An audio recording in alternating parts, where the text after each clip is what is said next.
que você vai ouvir a seguir é uma história enviada por um seguidor do canal. Ele a envia de Tamaulipas, de uma cidade fronteiriça, onde a noite nunca está realmente em silêncio. E onde, como ele diz, a vida às vezes vale menos do que o barulho de um motor acelerando. Para a sua segurança, prefere se manter anônimo. E a única coisa que pode nos contar por enquanto é isso. Sua história começa quando ele estava apenas começando a exercer sua profissão e teve que fazer plantão noturno em uma clínica pequena. Daquelas onde o cansaço te alcança antes do sono e onde os corredores cheiram a soro, a vigília e a responsabilidade. Nos seus primeiros dias, não demorou muito para se acostumar com esse ritmo que parece fácil de explicar, mas difícil de viver. Atender partos, baixar febres, fechar os olhos por 10, 15 minutos e depois voltar ao trabalho porque sempre tinha alguém que precisava dele. Era uma rotina pesada, mas nobre.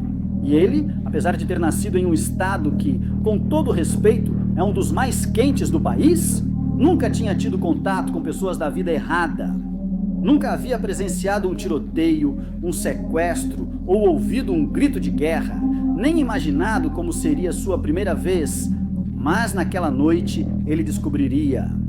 Ele conta que estava deitado em um pequeno sofá, tirando um daqueles microssonos que tirava para aguentar a madrugada. E de repente, sem aviso prévio, sem tempo para entender nada, ouviu o rangido violento de vários pneus lá fora, portas sendo batidas, gritos que não eram de medo, mas sim de ordens.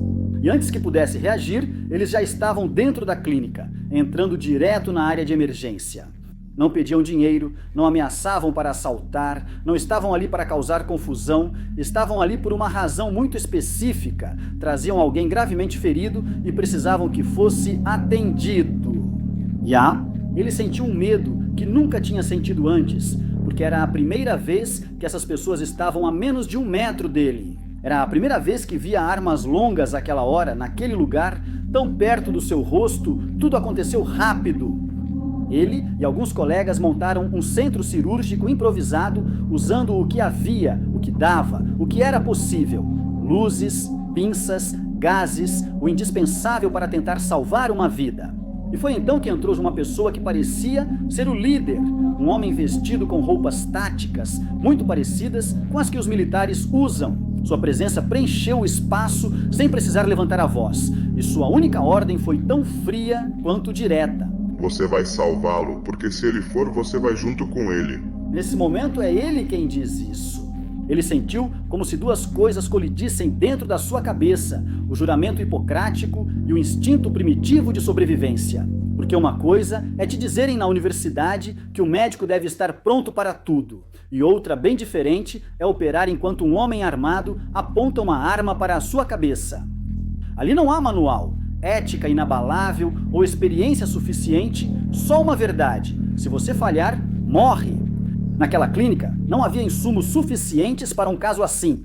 Também não havia um anestesiologista disponível. Só havia um relógio imaginário em suas mentes, lembrando que cada segundo podia ser o último do paciente e deles.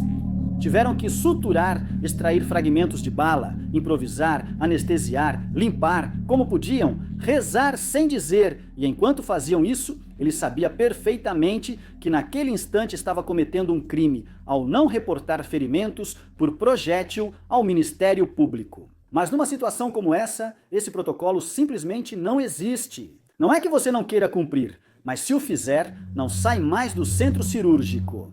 Depois de horas de tensão, quando já não sabiam se era madrugada ou ainda noite fechada, o paciente se estabilizou, a pressão baixou um pouco, mas o terror não. Antes de irem embora, essas pessoas não agradeceram, não deixariam um bom trabalho, doutor. A única despedida foi uma frase que ele nunca vai esquecer.